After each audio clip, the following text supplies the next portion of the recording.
Hello po mga kababayan, si Dante Marabilla. Sabi dito sa report ng Bilyonaryo News Channel, grave threats charge strongest ground versus Vice President Sara Duterte. Actually, sinabi na to sa una pa lang na statement ng prosecution panel.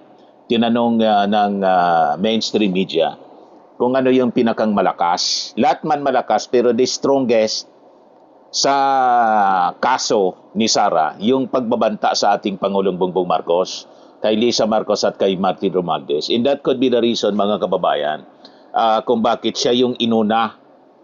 Nasa Article 4 siya, pero siya yung inuna, mga kababayan, na pag-usapan. Ngayon, nasa day 3 na tayo. Ibigay ko muna sa inyo itong balita dito, mga kababayan, sa Bilyonaryo News Channel. So dito pa lang sa pagbabanta niya, malamang sa malamang, ito yung mismong papako kay Sara Duterte. Yan o. Grave threats charge, strongest ground versus BP Sara, sabi dito sa report. Yung ebidensya mula mismo sa bibig niya. Diba? Authenticated ng National Bureau of Investigation. Yan yung naging presentation, mga kababayan, kahapon. Kaya introduction pa lang, opening statement pa lang, kinukontra na. May objection na agad si Atty. Narbasa. Sabi nga natin, buong mundo alam na yan. At walang pagsisisi si Sara. Di ba? Never niyang pinagsisihan yung pagbabanta. Inaffirm pa niya, kinonfirm niya talaga, yes, nangontrata na ako. Ang linaw-linaw, mga kababayan. Ayan o. I already asked. Kinonfirm niya. I already asked a person. Kinonfirm niya sa press con. Against 3 individuals. So, my question now to the administration, is revenge from the grave a crime? So, but you already talked to a person. Yes. Do that. May kinontrata na siya, mga kababayan. Pero sabi ng reporter, pinasubo pa ng reporter, follow-up question pa. Pero may kinausap ka na? Yes, may kinausap ka na niyang tao na papatay? Yes, Tapos, follow-up yun, mga kababayan. That was an interview na ginawa ni Sara, mga kababayan, after 1 month yata, or 2 months, or 3 months, nang gawin niya yung press con, online press con. You see? So wala siyang dinideny. Talagang kinonfirm niya, yes. Sabi dito sa balita, ito yung pinakang malakas, yung Article 4. Sabi dito, a political analyst on Wednesday said, the alleged grave threat made by Vice President Sara Duterte against President Ferdinand Marcos, Lisa Marcos, and Representative former Speaker Martin Romualdez could serve as strong ground for impeachment. Kahapon, the House prosecutors opened their case with a discussion on Article 4 of the Articles of Impeachment, which accused Duterte of culpable violation of the 1987 Constitution by alleged hiring an assassin to kill the first couple and Romualdez. Speaking on Bilyonaryo News Channel, Memo with Corina program, political analyst Froilan Calilong said, he considered the said article as the strongest allegations against Duterte. Medyo malakas talaga itong grave threats because there's really a video, sabi po ni Calilong. Medyo malakas talaga itong grave threats because there really a video. Itong grave threats, masasabi natin, kasi it is the fact na nandyan na siya mismo. Ito siguro, they just need to pounce on this, and maybe this could already be a very strong case for the prosecution. Kaya hirap, mga kababayan, ang defense. Puro objection, pinaulan na ng objection. Gustong i-mute yung mga ebidensya. Ang ibig sabihin, gusto nilang harangin. Walang mai-present sa mga ebidensya. Tulad ng authenticated video, mga kababayan. Kaya pati yung mga Xerox copy ng mga documents supporting the evidence na in-execute ng NBI agent, puro kinontra, mga kababayan. Sunod-sunod na objection. At sinabi pa ng defense, it is inadmissible. Malinaw po yung ruling ng Supreme Court. May ruling na dyan yung Supreme Court.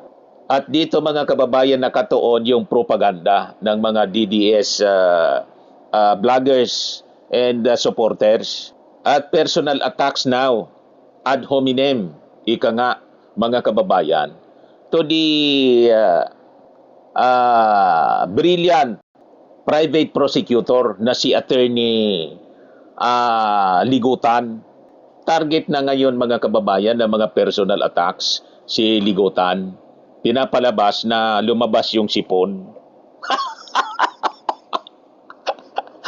Unang inatake nila si Representative Luistro dahil sa laway na namumuo dito.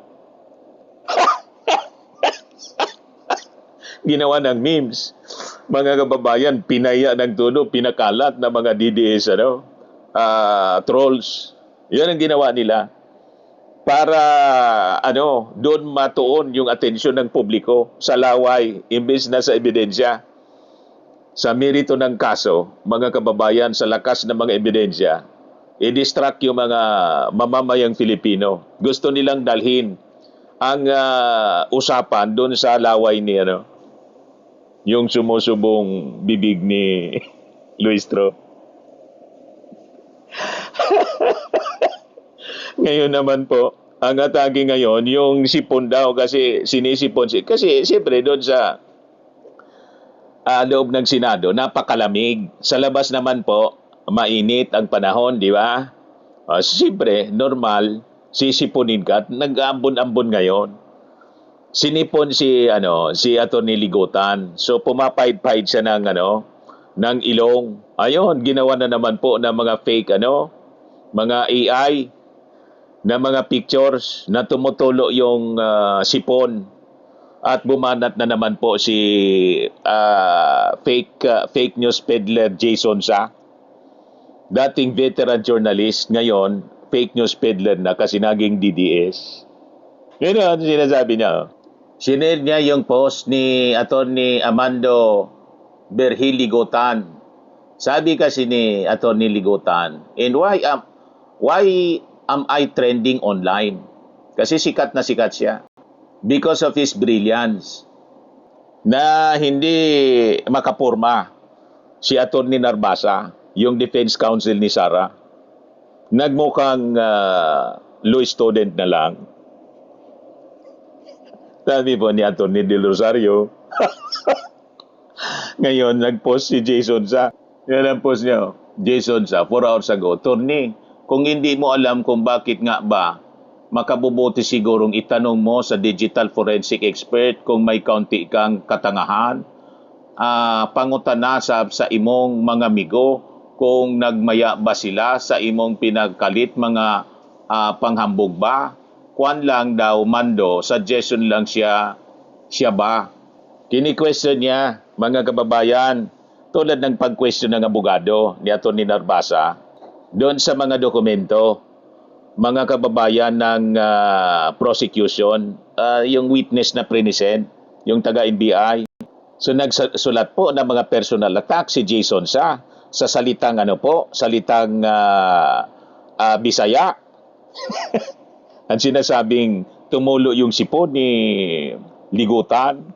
Yung attorney ninyo napaihi. Si Atty. Sheila Sison.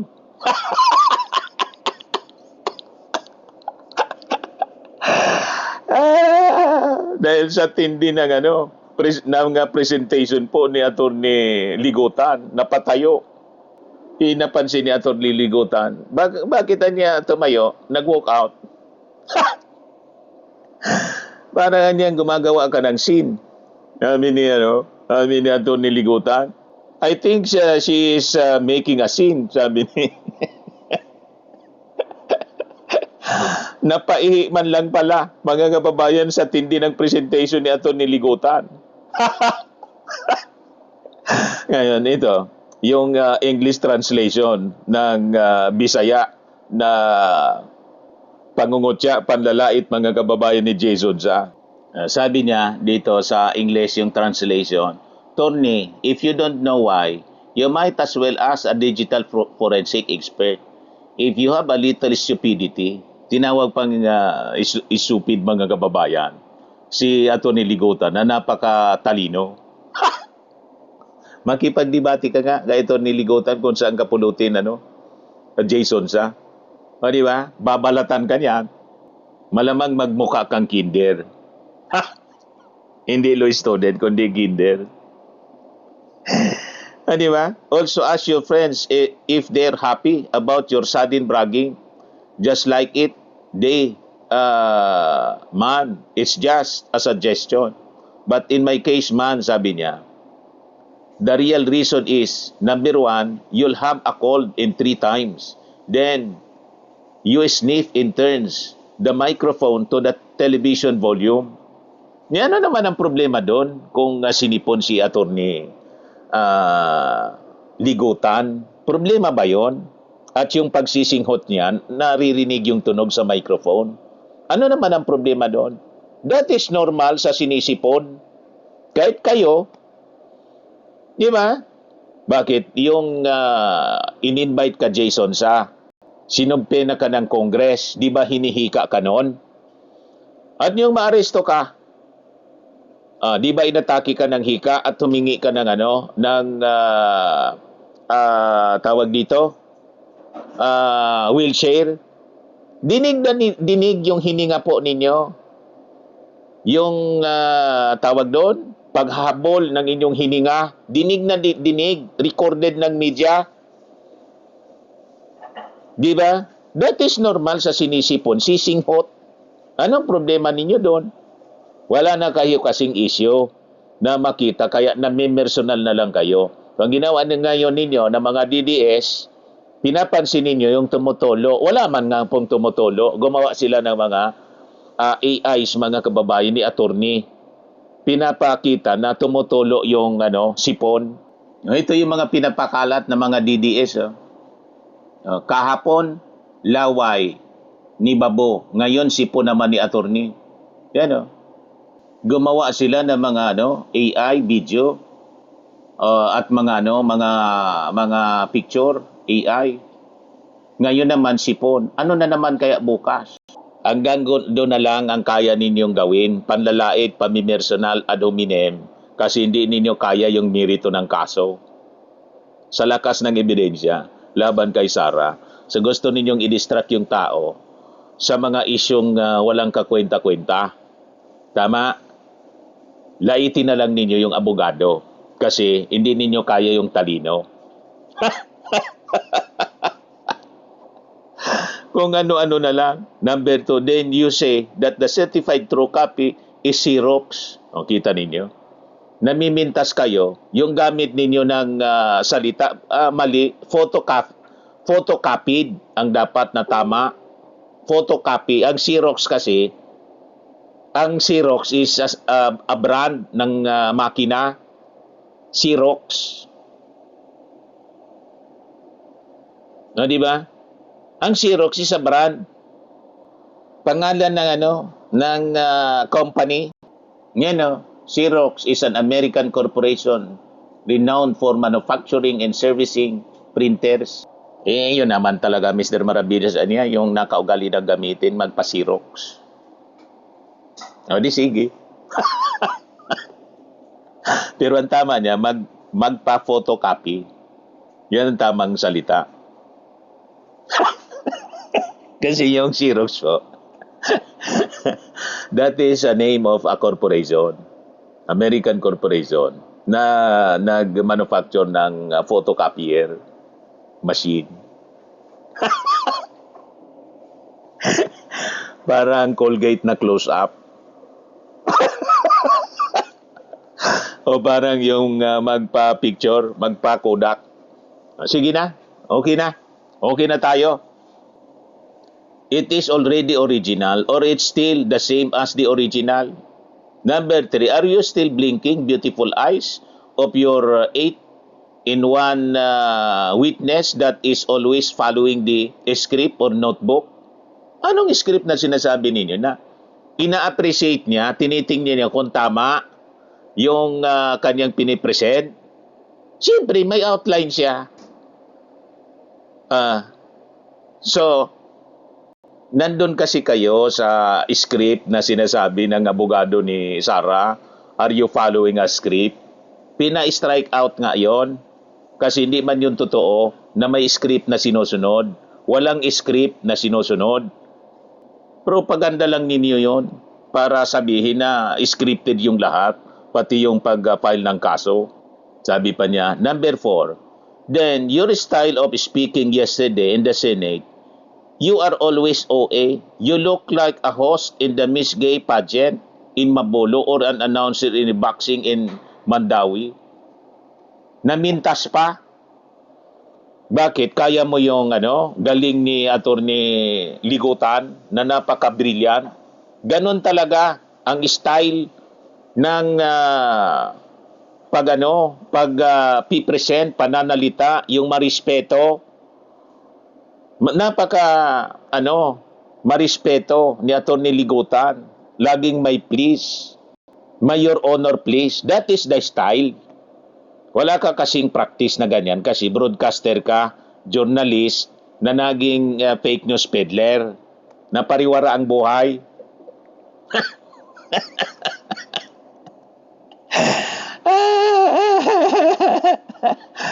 O, di ba? From veteran journalist to fake news peddler, na pariwara ang buhay, ayun, nakulong. Butit nakalabas on bail.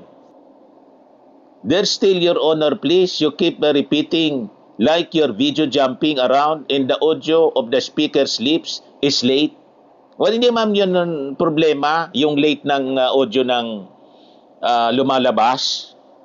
Nasa yun, technical, parang yung cellphone ko dati, na pag nagsasalita ako dito, nagre-recording ako, late na, parang yung, ang tawag doon, TV series na Marimar na lilate yung pagbuka ng bibig. Nandito yan, may pinaayos ko na doon sa supplier nitong, sa tindahan nitong may pinindot lang, ngayon sabay na.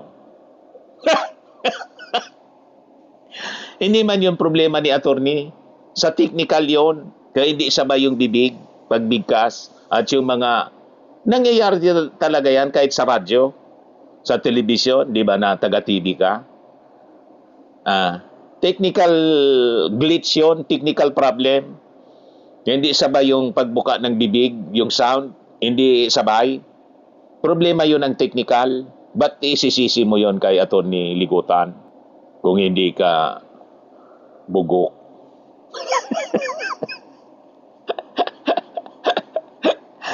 Di ba? Pigulian ka na kasi. Ulyanin. Tapos, sabi niya dito, but in fairness, Torne, your cheeks are so smooth. What foundation do you use on your face or just face powder? My neighbor really asked in the parlor. So, napansin niya yung makinis na, na pagmumuka. Inggit ka kasi makinis yung muka ni attorney. Hindi tulad ng mukha po ninyo, palibasa matanda ka na rin, mas matanda ka sa akin, kulubot na. At ang problema pa, kalbo kayo. Siya hindi kalbo.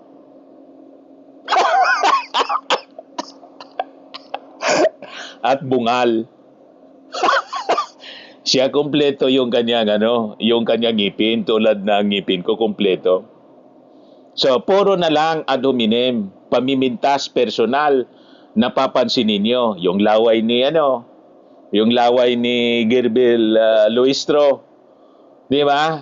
At saka ngayon yung sipon na nilagyan na ng tumutulong sipon, yung ilong. Wala man kaming nakitang tumutulong sipon. At normal sa tao yung siponin. Hindi ka na tao kung di ka sinisipon. Mga bugo kayo. Tapos dito po sa ang pinapakalat nila, yung paggamit ng Xerox document. Inggit si Kwan sa kinis nga. Makinis, walang pimples. Parang nagpa-facial si attorney. Ligutan. Nabakla si biglang nabakla si Jason sa. Ito na yung pinapakalat nila.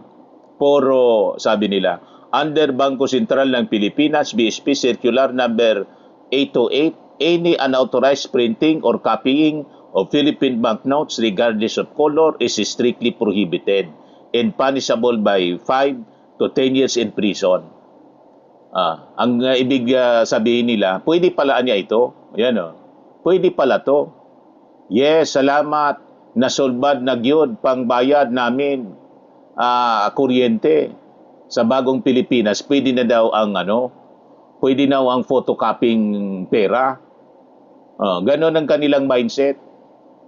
Ganon ang kanilang pagkaintindi. Ganon kababaw ang kanilang pagkaunawa. Puro bugok. Questionin ninyo yung Supreme Court kasi may rulings yung Supreme Court na yung photocopy mula sa original pwedeng gamitin basta authenticated. Naintindihan ninyo? Questionin ninyo sa Supreme Court kung bakit ganon yung naging posisyon sinabi ni Atty. Ligutan. Pwede niya yan kasi may Supreme Court rulings na pinalabas. Sinupalpal sila nito nga voice of millennials. Ignorance of the law excuses no one. Ito na naman ang mga DDS na kulang sa reading comprehension. Pilit na tinitwist yung sinabi ni Atty. Ligutan na ang photocopy daw ay considered original na ngayon.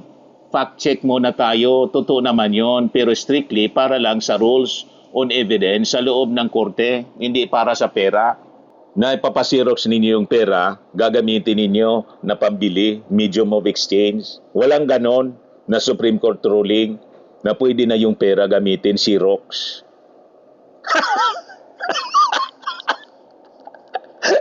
Kung hindi kayo mga bugok, yung dokumento pwedeng ipasirox, yung original, tapos authenticated, certified true copy. May nakalagay doon, certified true copy.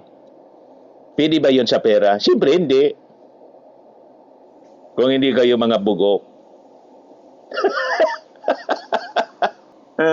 May actual Supreme Court ruling na dinala na pwedeng tanggaping ebidensya ang photocopy kapag walang duda sa authenticity nito. Ang lala ng logic nitong mga DDS, inihambing ba naman agad ang court evidence sa pag-print ng totoong pera? Literal na comparing apples to oranges, sobrang magkaiba ang rules ng korte sa batas ng pambansang salapi natin. Dito mo makikita kung gaano ka-dangerous ang misinformation ngayon dahil sa clout at maling propaganda na i-instigate ang mga tao na gumawa ng seryosong krimen nang hindi nila namamalayan. Iniisip kasi nila na legally justified sila. Friendly reminder lang po sa mga nagmamagaling under Bangko Sentral ng Pilipinas Circular Number 829, ang kahit anong unauthorized copying, printing o pag-reproduce ng Philippine banknotes colored man yan o black and white ay strictly prohibited at pwedeng ikulong ng 5 hanggang 10 taon. Kaya please huwag kayong magpabiktima sa mga members at influencers na nagmamarunong sa batas dahil mari po kayong makulong. Yan ang pinapakalat nila. Pwede na daw. Kaya pinost ito mga kababayan ng Voice of Millennials. Nilagay niya yan. Kasi ito ang pinapakalat nila. Pwede na daw. Sa bagong Pilipinas. Pwede na pala to sa bagong Pilipinas. Kaya sabi ng Voice of Millennials, under Bangko Sentral ng Pilipinas, BSP Circular Number 829, any unauthorized printing or copying of Philippine banknotes regardless of color is strictly prohibited and punishable by 5 to 10 years in prison. Ganon sila katindi, mga kababayan, mag-twist ng katotohanan. Magsasite sila ng konting fact pagkatapos pipilipiti nila at ibibrainwash kayo. Kaya kung magpapauto kayo, peligroso, mapapahama kayo, makukulong kayo dahil sa kanilang mga pinapakalat na mga misinformation, disinformation, fake news. Diyan magaling po si Jason Sa. Diyan magaling, kaya po nakulong siya. Nakalabas on bail na cyber libel po. Pinaila ng cyber libel sa pagpapakalat ng fake news. Walang kadala-dala. Kasi nga po, mga kababayan, nanginginig na ang kampo ni Sara Duterte. Si Sara mismo. And in fact, ngayon, ang latest mga kababayan, ipapasubpena siya para mag-testify. House prosecutors may subpena VP Sara Duterte to testify in impeachment trial. Yan papasubpena siya. I can confirm. Sabi po ni Lawrence Defensor, isa sa House prosecutor, that we will call or subpena the Vice President. Kung ayaw niya mag-attend, ipapasubpena pa rin siya, mga kababayan. Ibig sabihin yan, iniwiwib niya yung right na i-defend yung kanyang sarili. Tulad ng ginawa sa Congress, mga kababayan. Ito pa yung mga development ng balita. Ex-NBI Chief Santiago handang tumistigo sa impeachment trial ni Sara Duterte. Yan in relation sa pagbabanta, sedition, inciting to sedition at grave threats laban kay Duterte kaugnay ng kanyang mga naging payag noon. So handang tumistigo siya yung grave threats ni Sara laban sa ating Pangulong Bongbong Marcos. O you see? Kaya drama lang po, optics lang po ni Sara yung mga pasiklab niya kahapon na nagpa-press con, nag-quote man lang ng invectus na minimorize niya. Ano? In this bloodbath, in bludgeoning, I will be blooded but unbowed. Reaction ni House Prosecution spokesperson Representative Alonto Adjong. What we notice is that yung propensity of using words that are morbid, that are gory, di ba? Bloodbath, bloody, unbowed. Sabi naman po ni House Prosecution Panel spokesperson Rinico, the public is not interested in the status update. Kung mayroon mang biktima dito sa sitwasyong ito ay yung mamamayan. At sabi po mga kababayan ni House Prosecutor Bicol Saro Party List Representative Terry Ridon, i-replay ko po. Ito muna yung statement na nagpa-press con siya pero napaka-iksi ng sinabi niya at ayaw matanong. My statement is, in this bloodbath and bludgeoning, I will be blooded but unbowed. Welcome to the bloodbath, Madam Si Vice Terry Ridon. President. But you cannot have a bloodbath from the sidelines. You cannot have a bloodbath from through proxies. Hindi po pwedeng mga abogado lang yung po humarap po sa paglilitis. Humarap po kayo sa paglilitis, harapin po ninyo yung katotohanan. Actually, maganda nga yung statement ng pangalawang Pangulo eh. It is very apt for the presentation of evidence today because today is the threats day. Presentation of evidence kung saan ho pinagbantaang patayin, i-assassinate ng pangalawang Pangulo ang Pangulo ng Pilipinas. So, maraming salamat sa inyo pong pahayag, Madam Vice President. Makakatagdag po ito doon sa batayan kung bakit totoo at may batayan yung po Napasama pa, nadagdagan. on threats against the President. Paano makakadagdag yung statement mo kanina? Hindi, ibig sabihin, talagang guguan yung kamay. Hindi ba? Talagang yung pong bloodlust ng ating pong pangalang Pangulo, not just against the President, but in this entirety. Bloody daw siya. Ibig sabihin, duguan yung kanyang kamay. Napasama pa. Dahil sa kayabangan, I'll be blooded but unbowed. Ibig sabihin, hindi siya susurrender.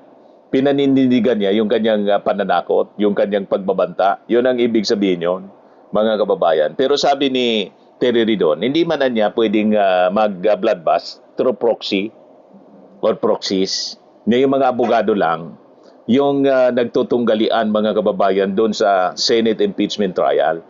Kung gusto niya ng bloodbath, siya mismo dapat yung nandun para mag-bloodbath. Ini yung bloodbath pagkatapos siya iiwas. Hindi yan niya through proxies. Humarap ka para may bloodbath. Mangyari yung bloodbath na sinasabi mo. Di ba? Kaya pinapasubtena na siya mga kababayan para siya mismo ma-cross-examine ng prosecution. Ganon po yon. Ayan man lang po mga kababayan. Ako po si Dante Maravillas. Abangan natin maya-maya yung pagpapatuloy day 3 ng impeachment trial. Ako po si Dante Maravillas. Bye-bye po. God bless.